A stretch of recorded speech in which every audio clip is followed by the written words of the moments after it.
Hello hi, कैसे हो आप सभी लोग। मैं एडवोकेट मोहिनी मोना आप सभी का पुनः स्वागत करती हूँ और आप सभी देख रहे हैं आपका पसंदीदा चैनल मोहिनी मोना एडवोकेट। आज मैं आपसे फिर रूबरू हो रही हूँ एक छोटी सी बातचीत करने के लिए।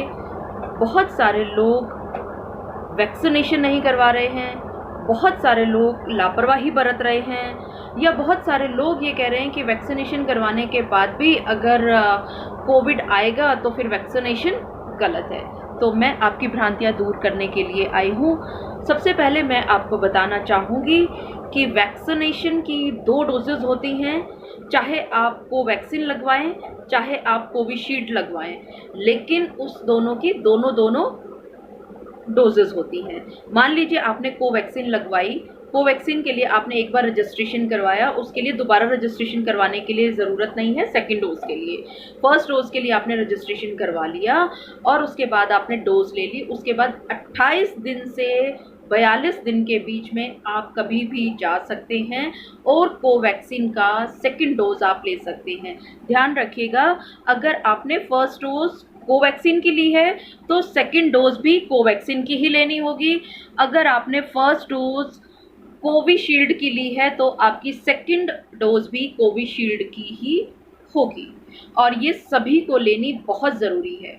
अब एक बहुत बड़ी बात जिसकी वजह से लोग वैक्सीनेशन के लिए थोड़ा हिचकिचा रहे हैं, लोगों का ये मानना है कि अगर हम वैक्सीनेशन करवा लेते हैं और उसके बाद भी अगर मैं इन्फेक्ट हो रहा हूँ या हो रही हूँ तो फिर मैं वैक्सीनेशन क्यों करवाऊँ।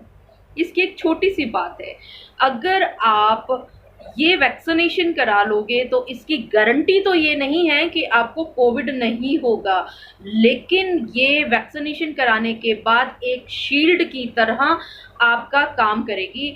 यानी कि अगर आपके ऊपर वायरस अटैक करेगा हल्का फुल्का तो इस शील्ड की वजह से वो निकल जाएगा बाहर की बाहर, आपको पता भी नहीं चलेगा।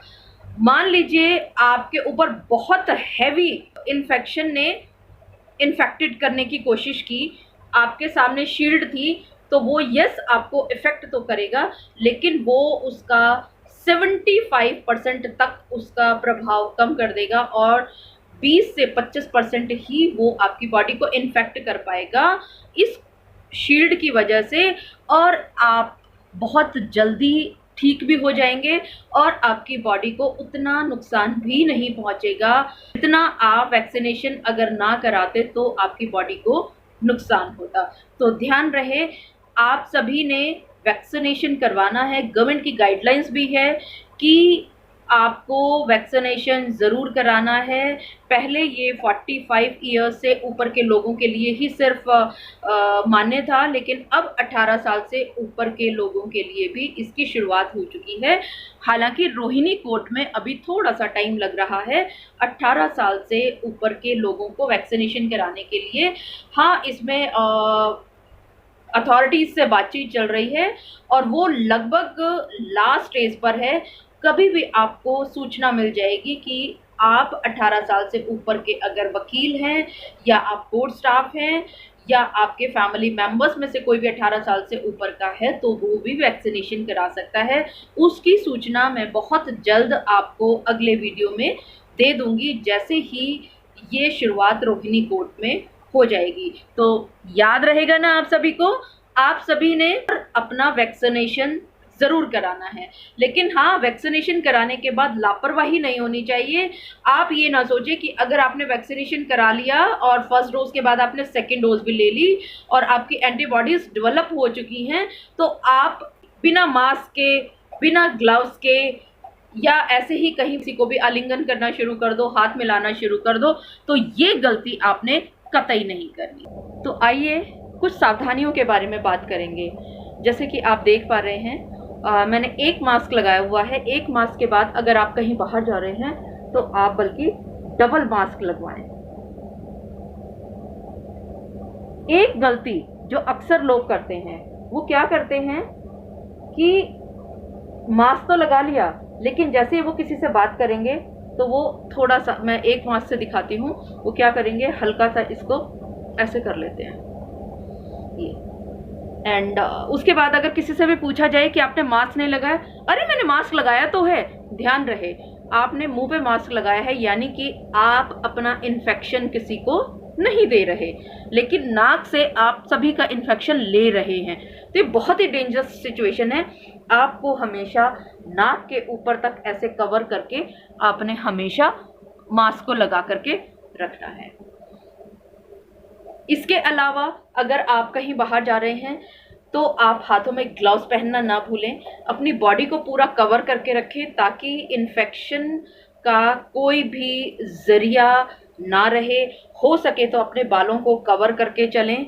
जैसा कि मैं आपको एक वीडियो के ज़रिए दिखाऊंगी। आज मैं सुबह हॉस्पिटल गई थी, तो हॉस्पिटल जाते वक्त मैंने किन किन सावधानियों का प्रयोग किया। लेकिन हाँ, ये ज़रूरी नहीं है कि अगर इतनी सावधानी भी हम करें तो हमें इन्फेक्शन होगा ही नहीं, हमें कोविड आएगा ही नहीं। इसकी कोई गारंटी नहीं है, वो कभी भी आपको इन्फेक्शन दे सकता है। तो ज़्यादा अच्छा ये रहेगा कि जितनी ज़्यादा से ज़्यादा सावधानी आप बरत सकते हैं उतना बरतें। जैसे ही आप बाहर आएँ, आप अपने जो शूज़ हैं वो अलग रखें। बाहर के जूते या चप्पल जो भी है वो आपने बाहर रख दिया। बाहर से आप आए, बाहर आपने उतार के रख दिया। आप अपने जब बाहर से आ रहे हैं तो आप अपने हाथ से कहीं पर भी टच ना करें, सीधा जाएं, साबुन उठाएं और अपने हाथों को धो लें। जिस तरह से आपको सब लोग सिखाते हैं कि एक एक हिस्से को आपने रगड़ करके अच्छी से धोना है ताकि कहीं पर भी बैक्टीरिया ना रहे। इसके बाद जो आप सामान लेकर के आए थे उसके लिए एक अलग से बास्केट बना दीजिए। आपने सारा सामान उसी में उड़ेला हुआ है। आप उसका एक एक चीज़ को अच्छी तरह से धोएं और उसको रखें। और जो पॉलीथीन्स अगर आए हैं या तो उसको थ्रो कर दें और नहीं तो उसको साबुन से उसको भी धो करके सुखा दें। और जिस थैले में आप सामान लेकर के आए थे उस थैले को ऐसी जगह पर रख दें, या तो उसको धो दें साबुन से, और अगर वो रोज नहीं धुल सकता तो उसको ऐसी जगह पर रख दें जहाँ पर किसी का हाथ ना जाता हो। और जितने भी आपके कपड़े हैं वो सीधा आप बाथरूम में जाएं, अपने सारे कपड़े साबुन से धो करके सुखा दें और खुद भी नहा करके बाहर निकल के आएँ। तो ये छोटी छोटी ही सावधानियाँ हैं जो आप बरत सकते हो। जैसा कि आप सभी लोग देख पा रहे हो, मैंने अपना सब सिर भी कवर किया हुआ है, फेस पर मैंने डबल मास्क लगाया हुआ है, हाथों में मैंने ग्लव्स पहने हुए हैं। और इसके अलावा अगर आप देखेंगे तो साइड में मैंने एक्स्ट्रा मास्क भी लेकर के जा रही हूँ ताकि अगर गलती से कोई मास्क मेरा ख़राब हो जाए तो मैं उस चेंज कर सकूं। और नाक को मैंने ऊपर तक अच्छी तरह से कवर किया है। और बाहर निकलते समय मैंने सारे काम की एक लिस्ट बना ली, grocery, vegetables, fruits, medicines, everything. मैंने सारे काम की एक लिस्ट बना ली और इकट्ठा मैं एक साथ सारे काम करने के लिए निकली सुबह। ये आप देख सकते हैं शकूर बस्ती की ये नॉर्दर्न रेलवे की डिस्पेंसरी, जिसमें 4 से 5 लोग ही आपको नज़र आ रहे हैं। आजकल हॉस्पिटल्स में भी बहुत सावधानियां बरती जा रही हैं, तो आपको जब भी ज़रूरत पड़े तो आप घबराएं नहीं, सारे काम लेकर के इकट्ठे एक साथ निकलें, सारे काम करके आएँ।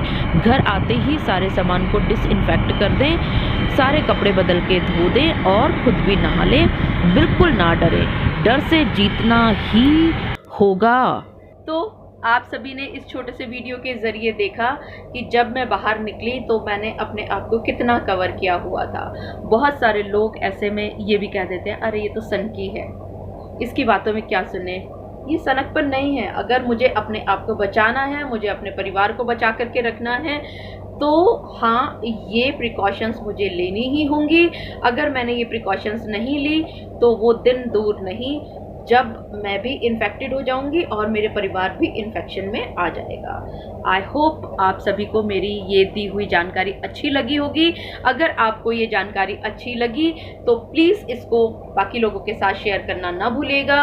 और हाँ, अगर आप अपना कोई सुझाव देना चाहते हो, आप अपना कोई विचार रखना चाहते हो या आपका कोई प्रश्न हो इस बारे में, तो नीचे कमेंट बॉक्स में लिखना ना भूलिएगा। और इसी तरह से मुझे सराहते रहिएगा। और हाँ, एक बहुत ज़रूरी बात, बहुत सारे लोगों ने अभी तक मुझे सब्सक्राइब नहीं किया। क्यों? आप मेरा वीडियो देखते हैं और बहुत ज़्यादा देखते हैं, वो मैं व्यूज़ के ज़रिए देख लेती हूँ, लाइक्स के ज़रिए देख लेती हूँ, लेकिन सब्सक्राइब करने में आप अक्सर कंजूसी बरत जाते हैं। प्लीज़ सब्सक्राइब करने में कंजूसी ना बरतिए, इसको सब्सक्राइब कीजिए। फिर से आपको सभी को याद दिला दूँ, सब्सक्रिप्शन इज़ फ्री। अगर आप इसको सब्सक्राइब करेंगे तो फ्री ऑफ कॉस्ट है, इसका आपको कोई एक नया पैसा नहीं देना। और सब्सक्राइब करने के बाद आप ऑल बटन प्रेस करना ना भूलिएगा, बेल आइकन को प्रेस करने के बाद। So keep watching me, keep liking my ideas, keep liking my videos and keep interacting me. Thank you so very much. Take care. Bye bye.